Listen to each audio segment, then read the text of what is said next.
अतिशय संघर्षमय आयुष्य जगत अडचणींवर मात करत कलाकार आपल्या महाराष्ट्राची लोककला जपत आहेत. लोककला जपणारी माणसे सतत दुःखात आहेत. आपली कला कुठे घेऊन जायची त्याला दिशा देण्याची गरज आहे. आपण कौतुक कोणाचे करतो याचा विचार करणं गरजेचं आहे. शासन दरबारी आपली गाऱ्हाणी मांडली पाहिजेत. आपण आपल्या हक्काचे घ्यायचे. आपण कोणाकडे भीक मागत नाही. दरवेळेस दुसऱ्यासमोर हात पसरायचे नाहीत. आपण आपल्या हक्काचं मागितलंच पाहिजे असं आवाहन दिग्दर्शक नागराज मंचोळे यांनी केलं आहे. दरम्यान कलाकाराशिवाय हे जग बेरंग आणि फिके असल्याचं मतही त्यांनी यावेळी बोलताना व्यक्त केलं. सांगलीमध्ये आयोजित लोककला संमेलनाच्या उद्घाटन प्रसंगी ते बोलत होते. या सोहळ्यात आपली लोककला जपणाऱ्या कलाकारांचा चांदीचे कडे देऊन सन्मान करण्यात आला. यावेळी कडूबाई खरात, शाहीर शीतल साठे, सचिन माळी, प्राध्यापक बाबूराव गुरव यांचे प्रमुख उपस्थित होते. कार्यक्रमाची सुरुवात ढोलकी, संबळ, हलगी वादनाने झाली. पुढे बोलताना नागराज मंडोळे म्हणाले, संघर्षात दुःखात ही कला जोपासत संघर्ष करत लोककला जपली आहे. बुद्धांपासून आतापर्यंत सगळी जी माणसं आहेत त्या माणसांनी हे जग अधिक सुखकर करत केलं. लोककला जपणारी माणसे सतत दुःखात आहेत. मात्र त्यांनी दुःखाची गाणी म्हटली नाहीत, लिहिली नाहीत. पायात अंगारा असूनही तोंडातून सुखाची गाणी गाणारी माणसं आहेत. पायात अंगारा आणि तोंडात गोडवा असणारी ही माणसं आहेत. आपली कला कुठे घेऊन जायची त्याला दिशा देण्याची गरज आहे. आपण कौतुक कोणाचं करतो याचा विचार करणं गरजेचं आहे. आपण स्वतःला अजून व्यवस्थित प्रेझेंटेशन केलं पाहिजे. शासन दरबारी आपली गाऱ्हाणी मांडली पाहिजेत. आपण आपल्या हक्काचं घ्यायचं आहे. आपण कोणाकडे भीक मागत नाही असंही ते म्हणाले. बाकीच्या संगीतात सगळं तुमचं शास्त्रीय संगीतात ते मदत होतं, ते चांगलीच गोष्ट आहे.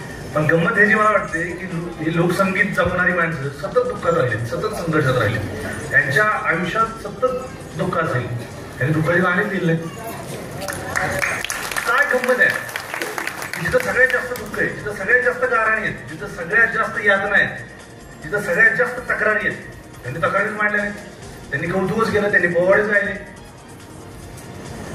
ही स्ट्रेंथ आहे, ही कोणालाही जमत नाही. पायाखाली अंगार असूनही ओढत गाणं असणारी माणसं आहेत. त्यामुळे स्वतःला आपण कमी समजायची अजिबात गरज नाही. निघारा पडला तर लगेच गजल निघते तोंडातून.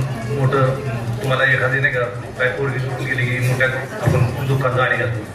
ह्या माणसाचं जगणंच उद्ध्वस्त जगण्यातही ह्या माणसाने आपली गाणी गायली. मी तुम्हाला सांगतो, माझ्या आयुष्यात मला कधी उदास वाटलं तर मी हलगी ऐकली. आणि माझ्या उदासीवरचा उपाय आहे, माझ्या खचरेपणावरचा उपाय हलगी आहे. हलगी जर वाजली आपोआप तुम्हाला सांगतो रक्त व्हायला लागते आणि जोरजोरात एकदम म्हणतो ना की आपला पंप होतो आपण. आणि मला वाटतं की आपण परत एकदा लढायला तयार आहोत. की हलगीसारखं वाद्य वाजवणारी माणसं सगळेच तुम्ही आता जे काही त्याला ज्या लोकांनी सादर केली तुम्ही सगळेजण बसलायत, तुम्ही खूप ग्रेट आहात, तुम्ही भारी आहात. आपल्याला जरा हुशारीनं थोडंसं समजून उमजून प्रेझेंट स्वतःला करायला पाहिजे. परत दुसरी पण एक गोष्ट आहे की जे काही आपण जगण्याच्या प्रवासात आजवरच्या ह्याच्यात जे काही गाणी गायली ते सगळं केलं. पण मला वाटतं अण्णांनी जो म्हणजे शीतलनं मगाशी उदाहरण दिलं, बाबासाहेबांनी जी आपली एक वाट मोकळी करून दिली होती, तर ते विचार बदलणं पण गरजेचं आहे. आपली कला कुठल्या दिशेला न्यायची ह्याचं पण ठरवलं पाहिजे.